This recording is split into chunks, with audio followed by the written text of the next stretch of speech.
오늘은 예수와 바알세불, 예수님과 바알세불 이런 제목으로 말씀을 전합니다. 예수님, 일반적으로 성화의 예수님의 모습입니다. 그리고 오른쪽이 바로 바알세불이라는 이방인들이 섬기는, 그리고 가장 예수님 당시 중동 지역에 가장 많이 섬기는 이방신입니다. 이 바알, 앞에 있는 바알은 우리가 엘리사 시대 때 그 갈멜산에서 하나님인 신 참신과 그들이 섬기는 이방신 바알과 아세라, 그에서 나온 그 바알 신이 이제 조금 예수님 당시에는 변형돼서 뒤에 세불이라는 이름이 붙었는데, 이 바알은 대장 혹은 두목 또는 주 이런 뜻이 있고, 세불은 오물 혹은 팔이라는 뜻이 있습니다. 팔이, 날아다니는 모기 팔이 할 때 팔입니다. 그래서 몇 년 전 노벨 문학상에 파리 대왕이라는 그런 소설이 있었어요. 그 파리 대왕을 쓴 작가가 노벨 문학상을 받았는데, 그 파리 대왕이 바알세불입니다. 그래서 마치 여러분 보시면 알겠지만 파리같이 생겼잖아요. 더듬이가 있고 이런 날개가 있고. 그래서 이 바알세불은 말 그대로 참 우리가 상상할 수 없는, 그런데 이런 그 파리의 신을 사람들이 믿고 의지하고, 저 귀신이 우리 인간을 주관한다. 얼마나 어리석습니까?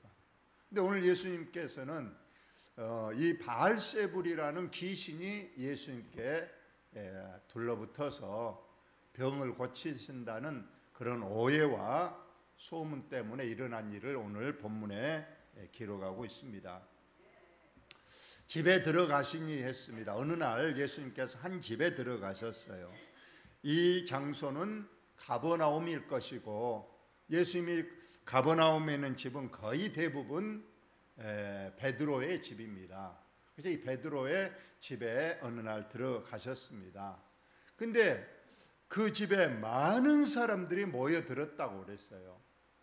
왜 모였겠습니까? 아마 병을 잘 고치신다, 또 복음 진리를 잘 전하신다. 그래서 많은 사람들이 베드로의 집에 예수님이 오신다는 소식을 듣고 미리 와서 기다리고 있었는데, 아마 집 방, 마당, 담 너머에까지 사람들이 많이 있었을 거예요. 근데 예수님도 사람이신지라 하루 세 끼 식사를 하셔야 되는데, 가서 식사도 하고 천천히 이제 병도 고치시고 설교도 하셔야 되는데, 너무 사람들이 많이 모여 있어서 이건 식사할 여유를 안 주는 겁니다. 그래서 식사도 못 하시고 그냥 바로 병 고치시고 귀신도 쫓아내 주시고 설교도 하시는 그런 내용입니다. 예수님은 늘 이렇게 바쁘게 공생애를 보내셨습니다. 예수님이 밤에는 또 주무시지도 않고 산에 올라가서 기도하셨고, 새벽에도 새벽 미명의 습관을 따라서 한적한 곳에 가서 기도하셨다고 했습니다. 이 습관을 따라, 그 말은 거의 매일 새벽 미명에 정해진 장소에 가셔서 기도하셨다는 그런 내용이 됩니다. 그러니 식사도 못 하시고 밤에도 잘 주무시지도 못하시고, 그래서 어느 날은 예수님께서 배를 타고 가시는데 얼마나 피곤하셨든지 배 뒤편, 고물이라고 그럽니다. 배 뒤편 고물에서 주무시셨다고 그랬어요. 근데 그때가 풍랑이 일어서 배가 막 요동을 치는 그런 상황 속에서 예수님이 배 뒤편의 한편에서 주무셨다. 저는 배 구조를 잘 아니까 아마 예수님이 타신 그 배는 어부들의 배예요. 그 당시에는 큰 배가 아니었죠. 적은 배였을 거예요. 적은 배 뒷고물에 내가 아무리 봐도 예수님이 우리가 편안하게 잠잘 수 있는 그런 장소는 없습니다. 그저 그냥 좁은 틈에 얼마나 피곤하셨든지 좁은 틈에 쪼그리고 그냥 어쩌면은 그냥 앉아서 좀 기대서 주무시는 그런 모습.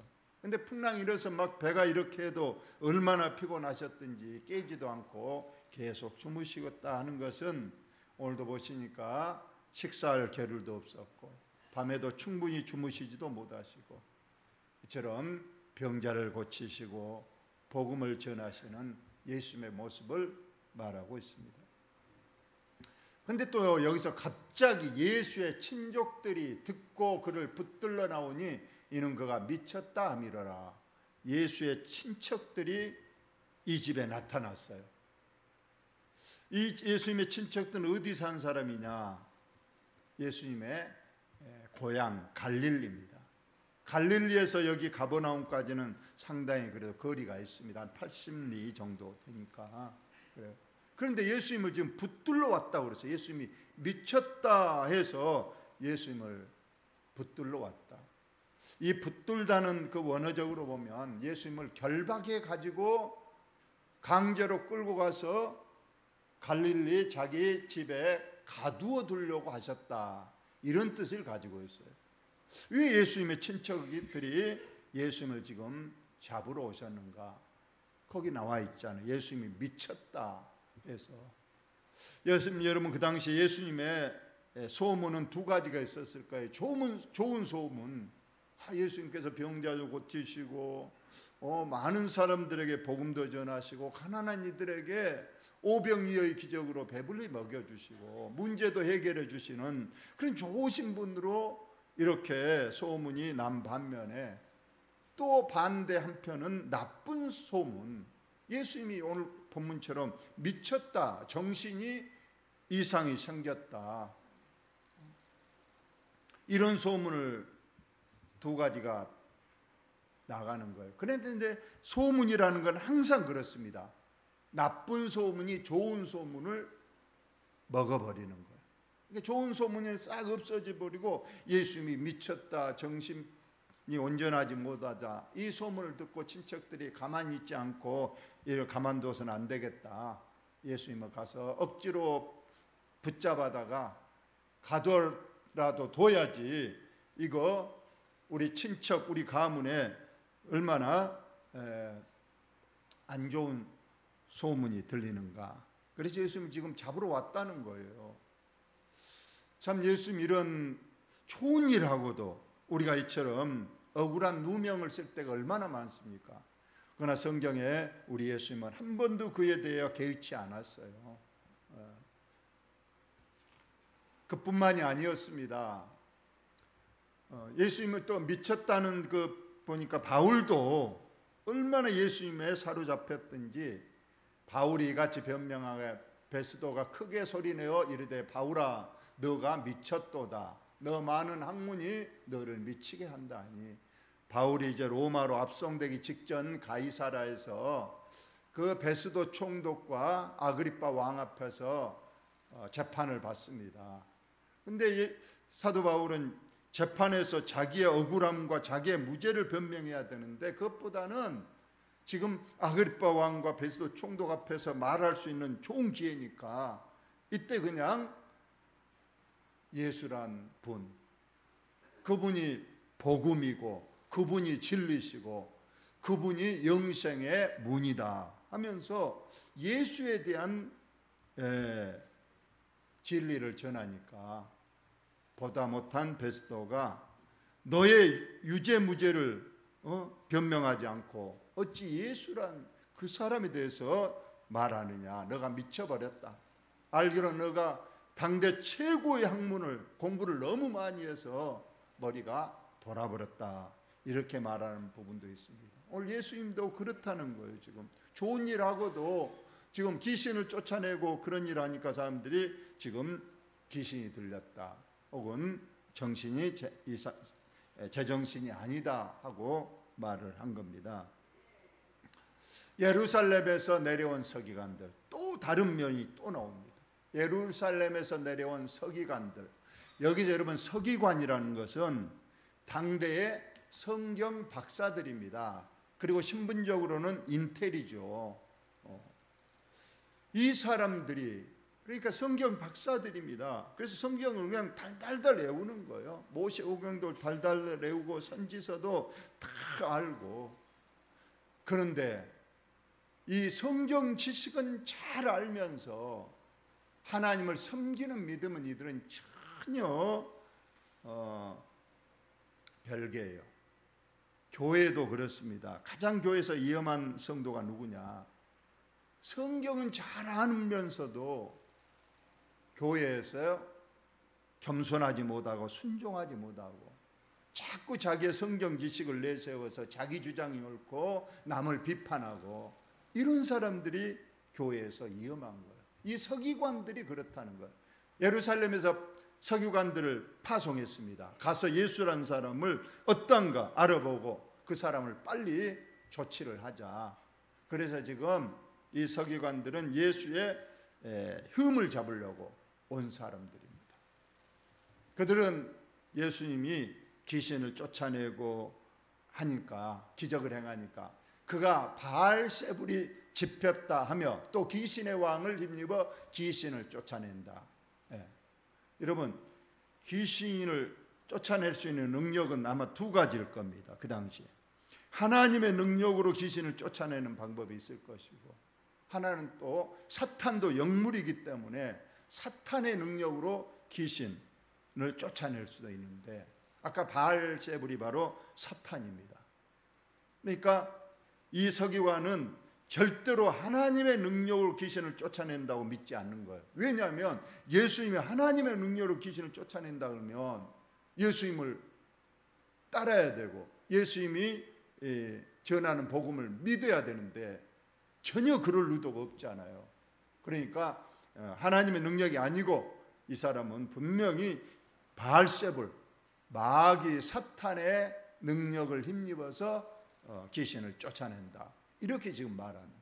지금 예수님이 지금 사면 초과에 걸렸어요. 좋은 일 하는데 친척들이 와서 미쳤다고 자기를 끌고 가려고 하죠.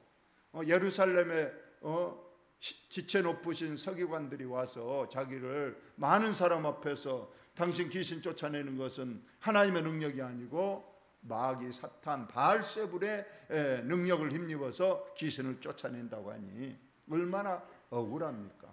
우리 또 이런 누명을 쓸 때가 있지 않습니까? 그러나 예수님은 이거에 대해서 절대 화를 내거나 그에 직접적으로 반박을 하지 않습니다.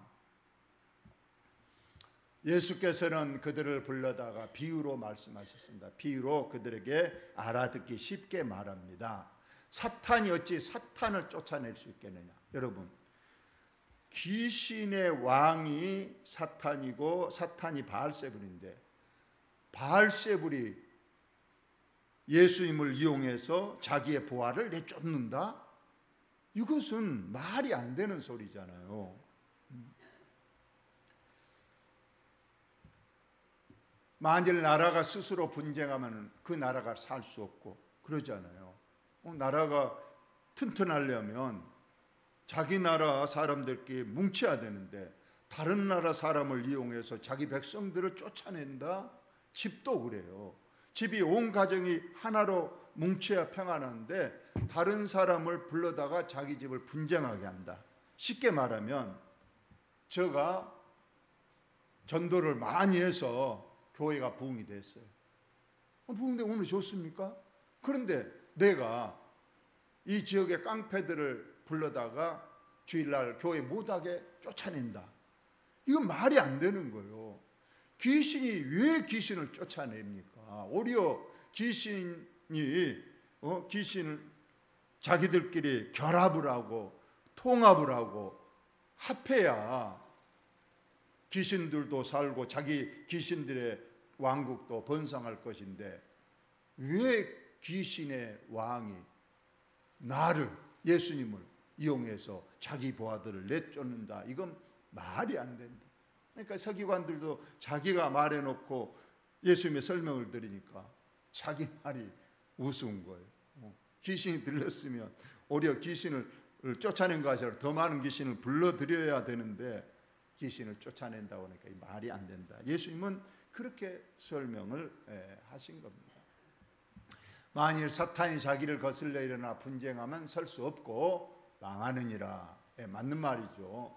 사탄이 자기 부하들을 많이 들이고 그들과 힘을 합쳐야 되는데 예수님 보고 너 내 부하들 내쫓아라. 그러면 자기 사탄의 왕국에 분열이 일어나고 결국은 자기 나라 귀신의 사탄의 왕국이 망한다. 그러니까 참 예수님은 지혜롭게 이처럼 자기가 귀신의 능력을 힘입어서 귀신을 쫓아낸 것이 아니고 바로 하나님의 능력으로 귀신을 쫓아낸다. 그러면서 하나 더 말씀하시죠. 사람이 먼저 강한 자를 결박하지 않고는 그 강한 자의 집에 들어가 세간을 강탈하지 못하리니 결박한 후에야 그 집을 강탈하리라. 여러분, 귀신을 쫓아내려면 귀신보다 약한 사람이 가면 귀신이 얕보고 어쩌요?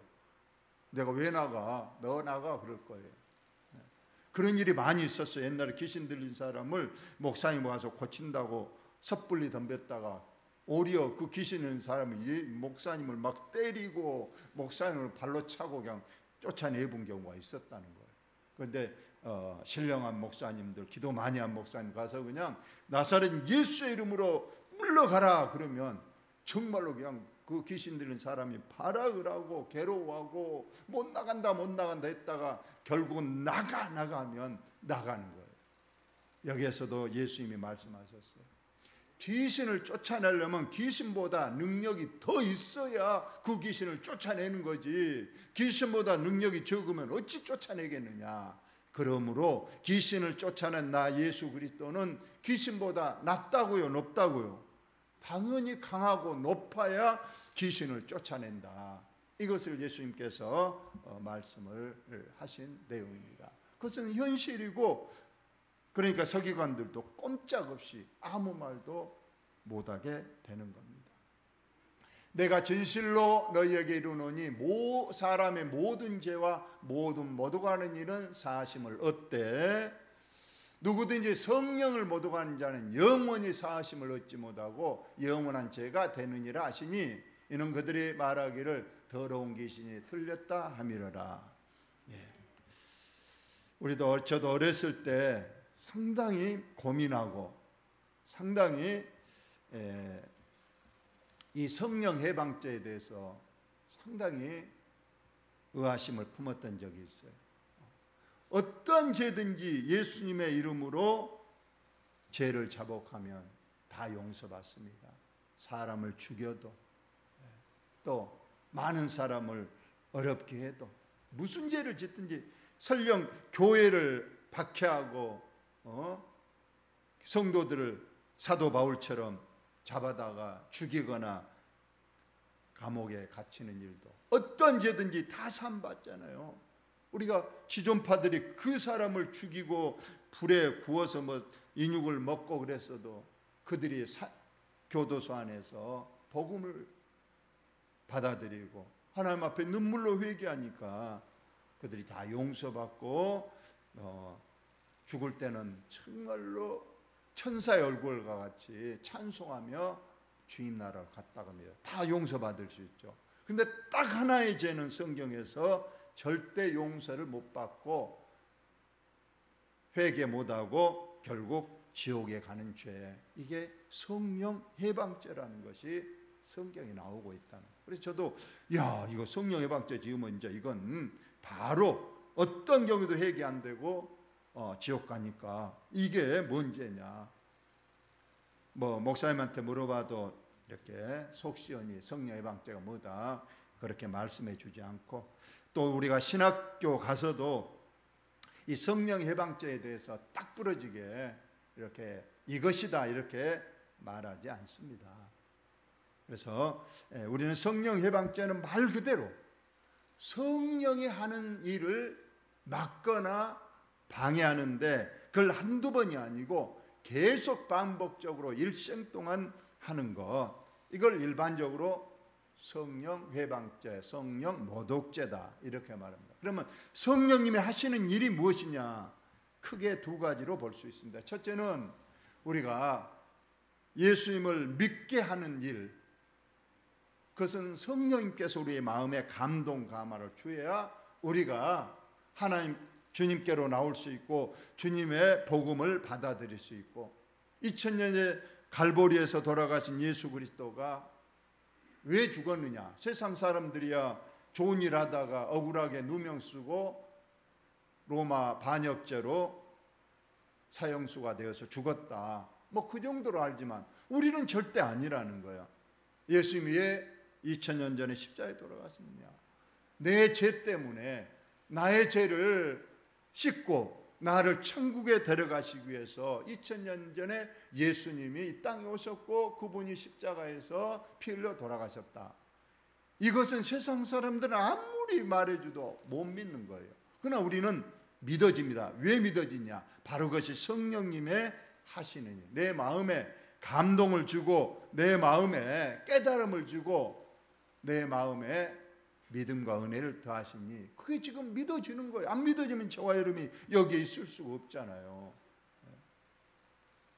그래서 오늘 서기관처럼, 오늘 서기관이 하는 일을 지금 보고 성령 해방죄를 말한 겁니다. 그리고 마태복음 25장에 바리새인들, 그 외식하는 바리새인들의 믿음이 어쩌면 성령 해방죄에 해당된다. 이처럼 계속 반복적으로 끝까지 회개하지 않고 예수님을 대적하고 끝까지 회개하기는커녕 성령님이 하신 일, 자기뿐만 아니고 남들도 그런 성령의 구원 사역을 못하도록 반복적으로 방해하는 일이 성령 회방죄, 성령 모독죄다. 이것을 우리가 알고, 물론 우리에게는 이런 일은 없죠. 우리는 이제 예수 믿었고, 물론 조금의 실수로 우리가 조금 걷길로 갈 수 있고 또 우리가 넘어질 수 있지만은 다시 성령님께서 우리를 늘 일으켜 세워주시고 다시 바른 길로 갈 수 있도록 또 인도해 주시고 내 마음에 늘 조명해서 진리를 깨닫고 알게 하시는 그 성령님을 우리가 의지하는, 그래서 저와 여러분이 더 믿음 생활에 더 남은 생에 최선을 다하시는 저와 여러분 되시기를 예수님의 이름으로 축원을 드립니다. 하나님 우리 아버지,